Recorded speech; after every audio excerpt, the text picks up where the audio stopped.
John Rockefeller को कामयाब होने में 46 साल लगे। डेल कंपनी के मालिक माइकल डेल को कामयाब होने में 14 साल लगे। बिल गेट्स को कामयाब होने में 12 साल। और अब जानते हैं कि ग्रुपोन के फाउंडर एंड्रू मैसन को बिलियनर बनने में कितना वक्त लगा। सिर्फ 2 साल। यानी वो जॉन रॉकफेलर से 44 साल पहले ही बिलियनर बन चुके थे। और आज ही हमारी ये वीडियो भी इसी टॉपिक पर है। क्या हम भी 10 साल की कामयाबी को 6 मंथ्स में हासिल कर सकते हैं या नहीं? जी बिल्कुल कर सकते हैं, लेकिन उसके लिए आपको ये वीडियो पूरी एंड तक देखनी होगी। और अगर आपका दिमाग इन सारी चीज़ों को समझ सकता है तो वीडियो पूरी देखने के बाद आप ज़रूर कामयाब बन सकते हो। Let's start. Super Mario. यार, इस गेम का वर्ल्ड रिकॉर्ड 6 घंटा 31 सेकंड है। इसे कर पाना तुझे बहुत मुश्किल होगा। और कुछ ही मिनटों में सुपर मारियो गेम कंप्लीट हो चुका था और दोनों दोस्तों की आंखें खुली की खुली रह गई थी, क्योंकि एक नया वर्ल्ड रिकॉर्ड कायम हो चुका था जिसका टाइम था 4 मिनट 54 सेकंड। और अगले दिन जब तीनों दोस्त मिले तो दोनों दोस्तों ने नेफ्ट की स्टूट से पूछा, यार इस गेम का वर्ल्ड रिकॉर्ड तो 6 घंटा 31 सेकंड है। तूने इस चैंपियन को 1 या 2 सेकंड से नहीं बल्कि पूरे 29 मिनट और 20 सेकंड से कैसे कंप्लीट किया? नेफ्ट की स्टूट बोला, वॉट पाइप्स। और जिन व्यूवर्स को इस गेम के बारे में नहीं पता तो उन्हें मैं बता दूं कि इस गेम का मेन कैरेक्टर है मारियो, जिसका मिशन है अपनी गर्लफ्रेंड को बचाना।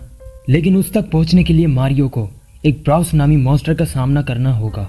और अगर मारियो को अपनी गर्लफ्रेंड तक जल्दी पहुंचना है तो उसके लिए मारियो को पाइप्स का इस्तेमाल करके जाना होगा। लेकिन इस गेम में 2 टाइप्स के पाइप्स होते हैं।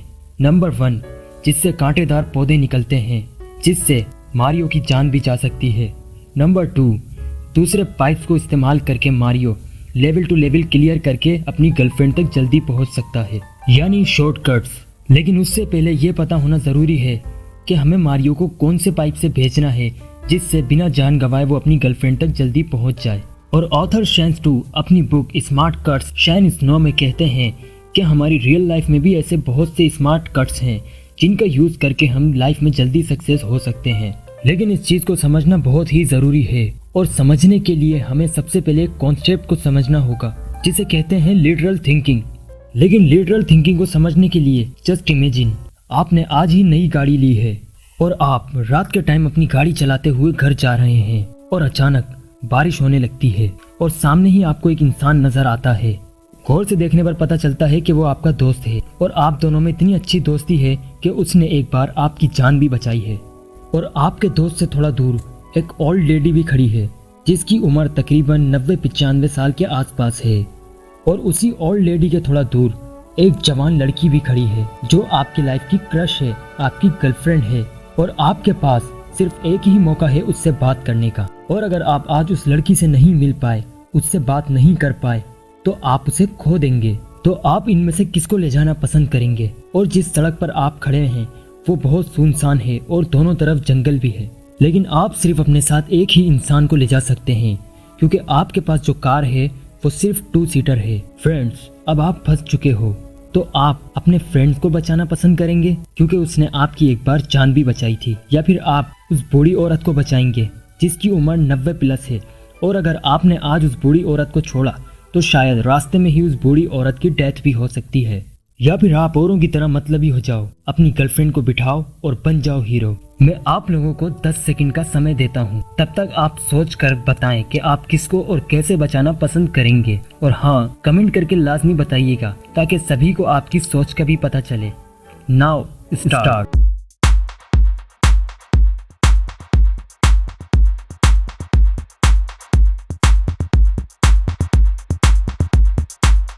तो फ्रेंड्स, लिटरल थिंकिंग वाले लोग इसका आंसर थोड़ा डिफरेंट तरीके से देंगे। वो उस बूढ़ी औरत को लिफ्ट देंगे और अपने फ्रेंड्स को कहेंगे, ये रही गाड़ी की चाबी और इस बूढ़ी औरत को घर तक छोड़ आ। और तब तक वो अपनी गर्लफ्रेंड के साथ वहीं पर वेट करेंगे, बातें करेंगे। तो इस स्टोरी का मेन पॉइंट्स यही है कि लाइफ में भी अगर हम डायरेक्ट सोचें तो हमें स्मार्ट कट्स नहीं मिल पाता और हम 6 मंथ की कामयाबी हासिल करने के लिए 10 साल लगा बैठते हैं। तो मेन क्वेश्चन आता है कि कौन से ऐसे टूल्स हैं जिनका यूज़ करके हम भी लाइफ में जल्दी सक्सेस हो सकते हैं। तो पहला टूल कहता है कि ट्रेनिंग विद मास्टर्स। तो बहुत ही सक्सेसफुल स्टोरी है। नंबर 1, एक कॉमेडियन जिनका नाम लुइस सीके है, जिन्होंने पूरे 15 साल तक लोगों के सामने कॉमेडी की तब जाके उनको एक टीवी शो मिला। और दूसरी तरफ है जस्टिन बीबर, जो सक्सेस हो गए 115 टाइम में। बहुत से लोग समझते हैं कि जस्टिन की सक्सेस का रीजन ये है कि उन्होंने यूट्यूब पर वीडियोस डाली थी, जिसकी वजह से वो सक्सेस हुए। लेकिन जस्टिन की सक्सेस का सबसे बड़ा रीजन तो ये था कि जस्टिन के पास 2 मेंटेनेंस थे, अशर रेमन, स्कूटर ब्राउन। ये दोनों ऑलरेडी ही सक्सेस हो चुके थे और जस्टिन बीबर में टैलेंट देखकर इन्होंने उसे ऊपर खींच लिया। ऐसे ही रिच फैमिली धीरू भाई अंबानी हमेशा बात करते थे मुकेश अंबानी से कि पॉलिटिकल्स में क्या चल रहा है, शेयर्स मार्केट्स कैसे काम करती है और फाइनेंशियल स्टेटमेंट बिजनेस कैसे काम करते हैं।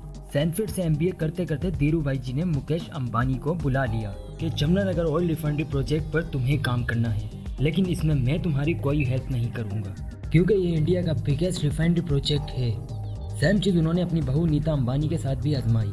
इन शॉर्ट, रिच फैमिली मेंटेनशिप के कॉन्सेप्ट को अच्छी तरह जानती है, इसीलिए ये लोग जल्दी ग्रो कर जाते हैं।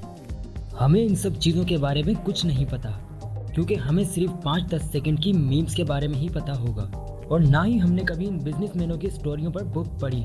और अगर हम इन बुक्स को पढ़ना शुरू कर दें तो हम भी लाइफ में जल्दी ग्रो कर सकते हैं। फॉर एग्जाम्पल, एलॉन मस्क की biography, psycho of money, Doglapan, rich dad.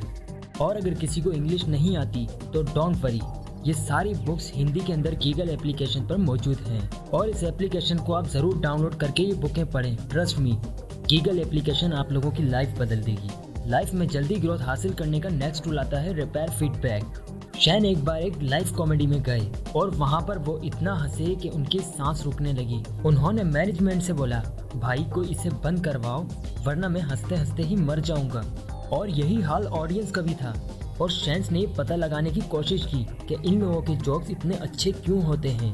और जब उन्होंने पता लगा लिया तो उनको पता चला कि हर रोज शो खत्म होने के बाद वो कॉमेडियन ऑडियंस को बोलते हैं कि आप लोग रुक सकते हैं, हमने नए जोक्स बनाए हैं, अगर कैजुअल वे में आप लोग इन्हें सुनना चाहते हैं तो आप बेशक सुन सकते हैं। और फिर वो नॉर्मल वे में अपने जोक सुनाते हैं क्योंकि अब मेन परफॉर्मेंस तो खत्म हो चुकी है, तो अब ऊपर से कोई प्रेशर नहीं है, कोई हंसे या ना हंसे। अब ये कॉमेडियंस करते ये हैं कि उनके जिस जोक पर ऑडियंस नहीं हंसती तो ये उसे वहीं छोड़ देते हैं और उसके ऊपर एक क्रॉस लगा देते हैं। इन शॉर्ट, ये फीडबैक ले रहे हैं कि इनके कौन से जोक सबसे ज़्यादा मज़ेदार हैं और इसीलिए ये लोग अपने कैरियर में सक्सेस हैं। और मज़ेदार बात ये है कि जब हम फीडबैक पर कोई रिसर्च करते हैं तो वो कुछ और ही बताती है कि ज़्यादा फीडबैक से लोगों की परफॉर्मेंस इम्प्रूव नहीं होती। वो इम्प्रूव होती है कि अगर लोग फीडबैक को पर्सनली नहीं लेते। फॉर एग्जाम्पल, इन कॉमेडियंस के शो में जब भी लोग अपने नए जोक के लिए फीडबैक ले रहे थे और जोक नहीं चल रहा था तो इन्होंने अपने दिल में कहा कि ये जोक अच्छा नहीं है, लेकिन इन्होंने ऐसा बिल्कुल नहीं कहा कि ये एक बकवास कॉमेडियंस हैं या इनमें कोई टैलेंट नहीं या कॉन्फिडेंस नहीं। तो हमारे लिए लर्निंग ये है कि अगर हम भी अपनी लाइफ में सक्सेस होने के लिए कोई एक्शन लेते हैं और हम सक्सेसफुल ना हो पाते तो हमें भी यही मानना चाहिए कि ये आइडिया अच्छा नहीं था, ना कि ये कि हम इनकॉम्पिटेंट हैं, हमसे नहीं हो पाएगा। If you never now failure you will never now success.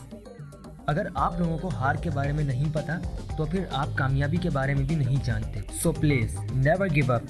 Next point, smart cuts कहता है कि does not mean escaping effort. इस वीडियो को देखें। ये वीडियो पोस्ट हुई थी 2010 में, जिसमें एक आदमी को 2 रेनबो एक साथ नजर आते हैं। वो पहले तो बहुत खुश होता है। शुरू में इस वीडियो पर कोई व्यूज नहीं आए, लेकिन कुछ हफ्तों बाद टेलीविजन होस्ट जिमी किमेल ने ये वीडियो क्लिप अपने ट्विटर पर शेयर कर दी, जिसकी वजह से कुछ ही दिनों में इस वीडियो पर 5 मिलियन व्यूज आ गए। फिर इस यूट्यूबर को उन्होंने अपने शो में बुलाया, जिसकी वजह से इसकी इस वीडियो पर 7 मिलियन व्यूज हो गए और साथ ही साथ ये बंदा भी बहुत ही फेमस होने लगा। और फिर उसके बाद इस बंदे ने अपने यूट्यूब चैनल पर उसी टाइप की ऐसी कई सारी वीडियोस अपलोड की, लेकिन कोई व्यूज नहीं आए। फिर उसने कुछ नया ट्राई किया, लेकिन अफसोस उसके बाद भी उसके चैनल पर कोई व्यूज नहीं आए। लेकिन अफसोस की बात यह है कि ये बंदा फिर दोबारा कभी फेमस नहीं हो पाया और उसका ये फेम भी खत्म हो गया। जबकि एग्जैक्टली सेम चीज हुई थी वियतनामी मेकअप आर्टिस्ट मिशेल के साथ। और फाइनली उनका एक ब्लॉग वायरल हो गया मेकअप फील्ड में और इसकी वीडियो में भी डबल रेनबो वाली वीडियो जितने व्यूज आए, लेकिन ये फेल नहीं हुई। लोगों ने इनका कंटेंट बहुत पसंद किया और इनकी सारी वीडियोस भी देखना शुरू कर दी और आज इनके चैनल पर 8 मिलियन से ज्यादा सब्सक्राइबर हैं और इनको एक फेमस ब्रांड लैंड कॉमिको ऑफिशियल मेकअप आर्टिस्ट भी बनाया गया। सेम चीज होती है कि हम लालच में आकर किसी लॉटरी से पैसे कमाते हैं। इन सभी चीजों से बने अमीर लोग ज्यादा टाइम तक अमीर नहीं रह पाते। इसका रियल रीजन ये है कि ये एक वन टाइम पेमेंट की तरह एक्ट करती है, ना कि रिकरिंग पेमेंट की तरह। यानी लाइफ में स्पाइक आई और एकदम से नीचे, क्योंकि कोई मोमेंटम तो है ही नहीं। नो स्किल, यानी कोई स्किल तो है ही नहीं जिससे हम बार बार एक ही चीज जनरेट करते रहें। तो नेक्स्ट पॉइंट हमारा आता है सुपर कनेक्टर। एक एक करके 1000 लोगों से मिलो या फिर एक ऐसे इंसान से मिलो जो आपको एक ही बार में 1000 लोगों से मिलवा दे। एक एक करके हजारों लोगों के पास जाओ और उन्हें अपने प्रोडक्ट के बारे में बताओ, या फिर किसी एक ऐसे यूट्यूबर के पास जाओ जिसके मिलियनर्स में सब्सक्राइबर हैं और वो अपनी एक ही वीडियो में पूरी दुनिया को आपके प्रोडक्ट के बारे में बता दे। यानी सुपर कनेक्टर्स, जो एक ही मुलाकात में आपको लाखों लोगों से कनेक्ट करवा सकते हैं, जिससे हमारी सालों की जर्नी मंथ्स या वीक्स में तब्दील हो जाएगी। जैसे कि सलमान खान के brother in law Ayush Sharma, जिनके लिए सलमान खान है एक सुपर कनेक्टर। और अगर ये सलमान खान के ब्रदर इन लॉ नहीं होते तो इनको इस मुकाम तक पहुंचने के लिए सालों लग जाते बॉस। तो ये पॉइंट हमें ये बताता है कि अगर हमें भी जल्दी कामयाबी हासिल करनी है तो हमें भी सुपर कनेक्टर्स को ढूंढना होगा। और नेक्स्ट पॉइंट आता है बिगर और बेटर। यूएसए में एक स्कूल है जहां बच्चे एक गेम खेलते हैं जिसका नाम है बिगर और बेटर, जिसमें बच्चे एक टीम बनाते हैं और इस टीम को एक एक करके एक टूथपिक दी जाती है और उन्हें कहा जाता है कि एक एक करके लोगों के घरों पर जाओ और उनसे कहो क्या वो उन्हें इस टूथपिक के बदले कोई बड़ी और बेटर चीज दे सकते हैं।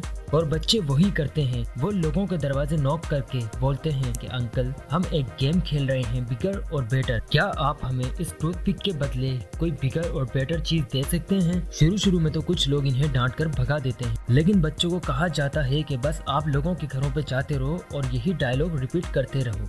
और फिर ऐसे ही छठे या सातवें घर से इन बच्चों को कोई टूथपिक के बदले बबल गम दे देता है और कोई इस बबल गम के बदले इन्हें बॉल पॉइंट दे देता है और कोई बॉल पॉइंट के बदले मैगजीन और कोई मैगजीन्स के बदले इन्हें घर का पुराना यूज मिरर दे देता है। और फिर ऐसे करते करते 5-6 घंटों में किसी टीम को घर का पुराना टीवी मिलता है और किसी टीम को एक पुरानी कार। तो इस पॉइंट से हमें लर्निंग ये मिलती है कि लाइफ में हमें भी अगर बिगर और बेटर अपॉर्चुनिटी मिल रही हो तो मूव करते रहो, एक ही जगह पर स्टक ना हो।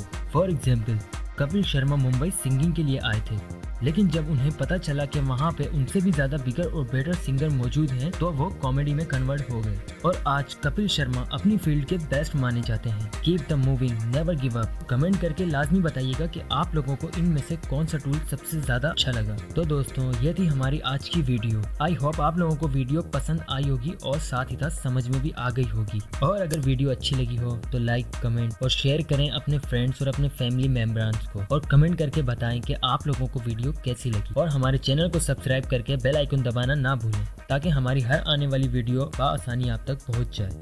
Thanks for watching.